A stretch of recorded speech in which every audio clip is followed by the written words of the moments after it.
Praise the lord. దేవునికి స్తోత్రం. క్రీస్తునందు ప్రియ సహోదరి సహోదరులారా, ప్రభువును రక్షకుడునైన యేసుక్రీస్తు నామములో మీకు వందనములు తెలియజేయుచున్నాం. ఈ దినము ప్రభు మిమ్మల్ని దీవించి ఆశీర్వదించునుగాక. ఈ దినము యొక్క వాగ్దానము, నీతిమంతునికి ఏ ఆపదయు సంభవింపదు. సామెతల గ్రంథము 12వ అధ్యాయము 21వ వచనం. క్రీస్తునందు ప్రియ సహోదరి సహోదరులారా, దేవుడు తెలియజేయుచున్నాడు, నీతిమంతునికి ఏ ఆపదయు సంభవించదు. ఆపద అనగా కీడు అని మూల భాషలో వ్రాయబడి ఉన్నది. ఆపద లేక కీడు నీతిమంతునికి సంభవించదని దేవుని యొక్క లేఖనం తెలియజేస్తుంది. నీతిమంతుడు ఎవరు? మనము నీతిమంతులు ఎలా అయ్యాం అని మనం ఆలోచించినట్లయితే, 1 కొరింథీయులకు రాసిన పత్రిక 6వ అధ్యాయము 11వ వచనం ఈ విధంగా చలవిస్తుంది.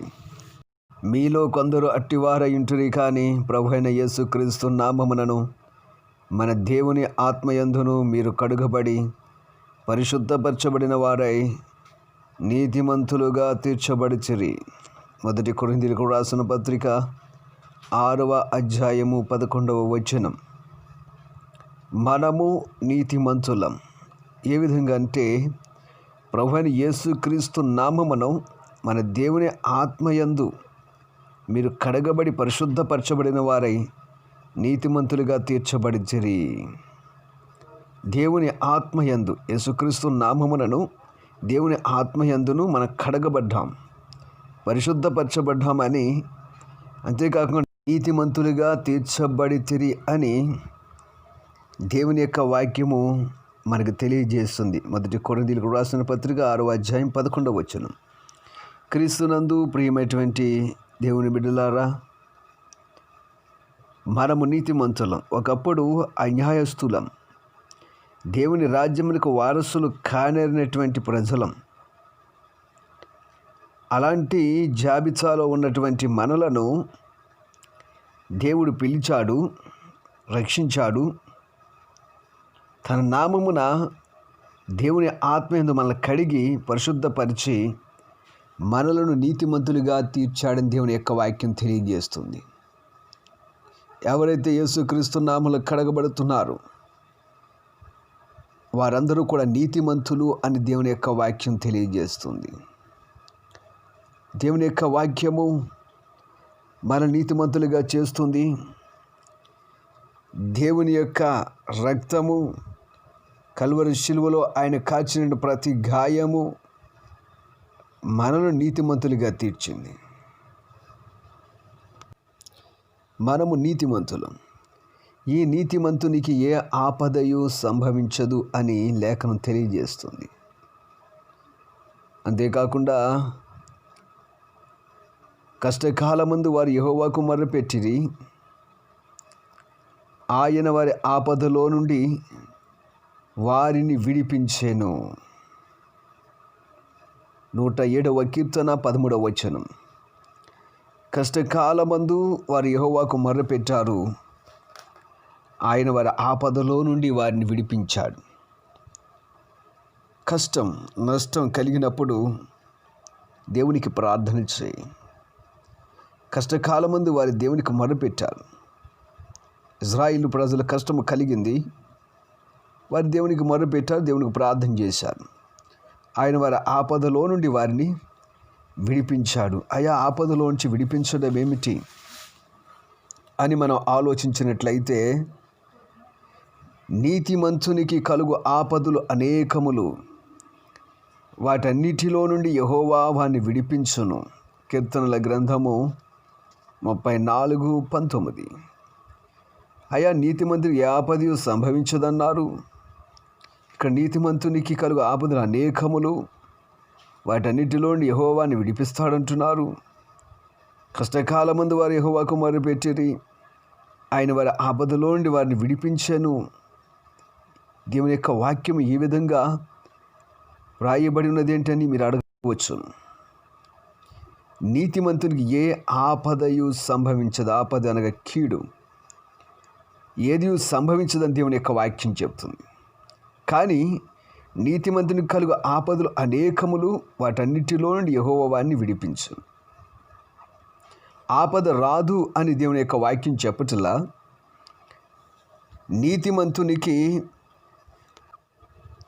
నీతిమంతునికి అనేకమైనటువంటి ఆపదలు వస్తాయి అని దేవుని యొక్క వాక్యం చెప్తుంది. వస్తాయి, కానీ అవి అతనికి సంభవించవు. వాటన్నిటిలో నుండి అతన్ని దేవుడు విడిపిస్తాడు. నువ్వు నీతిమంతుడు అయితే నీకు ఆపదలు వచ్చాయి, భయపడకు. వాటన్నిటిలో నుండి యెహోవా వారిని నిన్ను విడిపిస్తాడు. వాటన్నిటిలో నుంచి నీ జీవితాన్ని దేవుడు రక్షిస్తాడు. పలానా ఆపద కలిగింది, పలానా కీడు నాకు సంభవించింది, అయ్యో అని నీవు దుఃఖించనవసరంలా. కీర్తనాకారుడు చెప్తున్నట్లుగా కష్టకాలమందు వారు యెహోవాకు మొర్రపెట్టారు, ఆయన వారి ఆపదలో నుండి వారిని విడిపించాడని దేవుని యొక్క వాక్యం చెప్తుంది. ఆపద వచ్చింది, నువ్వు ప్రార్థన చేయి, దేవుని సన్నిధిలో విజ్ఞాపన చేయి, వాటన్నిటిలో నుండి దేవుడు విడిపిస్తాడు. యోబుకు ఆపద వచ్చింది, ఆ ఆపదలో ఆయన దేవునికి ప్రార్థన చేశాడు, నమ్మకంగా ఉన్నాడు, యథార్థముగా ఉన్నాడు. ఆయన అతన్ని ఆపద నుండి విడిపించాడు. షద్రకు మేషకు అబేద్నెగోకు ఆపద వచ్చింది, అగ్నిగుండంలో వేయబడ్డారు. ఆ ఆపద నుండి దేవుడు వారిని విడిపించాడు. దానియేలుకి ఆపద వచ్చింది, ఆ ఆపదలో నుండి దేవుడు దానియేలుని విడిపించాడు. ఇలాగున బైబిల్ గ్రంథంలో చూసినట్లయితే నీతిమంతులు అనబడిన వారికి అనేకమైన ఆపదలు వచ్చాయి, కానీ ఆ ఆపదలో నుండి దేవుడు వారిని విడిపించాడు. అపోస్తలుడైన పౌలు గారిని చూసినట్లయితే పౌలు గారి యొక్క జీవితంలో కూడా అనేకమైనటువంటి ఆపదలు వచ్చాయి, కానీ ఆ ఆపదలన్నిటి నుండి దేవుడు విడిపించాడు. ఆపదలు రావు అని బైబిల్ గ్రంథం చెప్పట్లా. నీతిమంతునికి అనేకమైన ఆపదలు వస్తాయి, కానీ వాటన్నిటిలో నుండి విడిపిస్తాడు. లోకస్తులకు అనేకమైన ఆపదలు వస్తాయి, కానీ వారిని విడిపించేవాడు లేడు, వారిని తప్పించేవాడు లేడు. నిన్ను విడిపించి తప్పించి రక్షించగల సమర్థత కలిగిన వాడు నీ దేవుడు, ఆయనే ప్రభువైనటువంటి యేసుక్రీస్తు. ఆయన నీతిమంతుడు అయిన ప్రకారము ఆయన మనల్ని కూడా నీతిమంతులుగా చేశాడు. తన నామమును బట్టి దేవుని యొక్క ఆత్మయందు మనల్ని కడిగి పరిశుద్ధపరిచాడు, మన నీతిమంతులుగా తీర్చాడు. ఆయన నీతిమంతుడు, ఆ నీతిమంతుడు మన నీతిమంతులుగా తీర్చాడు. ప్రతి విధమైన కట్లు బంధకాల నుండి మనకు విడుదల కలగజేస్తున్నాడు. క్రీస్తునందు ప్రియ సహోదరి సహోదరుడా, నీ పరిస్థితిని, నీ స్థితిగతిని ఒకసారి ఆలోచించు. నువ్వు ఎటువంటి ఆపదలో ఉన్నా, ఎటువంటి కీడులో ఉన్నా దేవునికి ప్రార్థన చేయి. ఆయన నిన్ను విడిపించడానికి సిద్ధంగా ఉన్నాడు. నేడే దేవుని సన్నిధిలో ప్రార్థించు. నీ ప్రతి కష్టమును, నీ ప్రతి నష్టమును, ఆపదను, కీడును దేవుడు తొలగించి నీకు మేలు చేయనట్లుగా దేవుని సన్నిధిలో ప్రార్థన చేయి. ఆయన నీ జీవితాన్ని మేలుకరంగా, ఆశీర్వాదకరంగా నడిపించడానికి సిద్ధంగా ఉన్నాడు. దేవుడి యొక్క వాక్యమును దీవించును గాక. ఆమెన్. ప్రార్థన చేద్దాం. స్తోత్రము పరమ తండ్రి, జీవాధిపతి, సర్వాధికారి, మహిమగల రాజా, దేవానికి స్తోత్రాలు. ఒకప్పుడు లోకములో పాపములోను, అపరాధములోను, అపవిత్రత ఉన్నటువంటి మమ్ములను నీ నామమును బట్టి, నీ ఆత్మను బట్టి నాయన కడిగి పరిశుద్ధపరిచి మమ్మల్ని నీతిమంతులుగా తీర్చావు. అందుకు నీకు స్తోత్రాలు. అయా, నీతిమంతులైనటువంటి మమ్మలను అనేక ఆపదల నుండి తప్పించి రక్షించగల సమర్థత గల దేవుడవు తండ్రి. నీతిమంతులకు అనేక ఆపదలు వస్తాయి, కానీ అవి సంభవించదని వాక్యం ద్వారా తెలియజేస్తున్నా. అవును ప్రభా, వాక్యం ఇచ్చిన ప్రతి ఒక్క బిడ్డను కూడా మీరు దీవించండి, ఆశీర్వదించండి.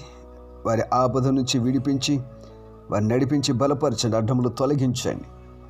వారి కుటుంబాల్లో, వారి యొక్క బిడ్డల జీవితాల్లో, వారు చేస్తున్న ప్రతి పనిలో ఎటువంటి ఆపదలు ఉన్న ఆపద నుంచి విడిపించి నడిపించి బలపరచండి. నీ హస్తాలు నీ బిడ్డలతో ఉంచమని, ఈ దినము యొక్క దీవెన, ఆశీర్వాదం, ఆదరణ నీ బిడ్డలకు అనుగ్రహించి బలపరచమని యేసు నామములో ప్రార్థించుచున్నాము తండ్రి. Amen, amen, amen.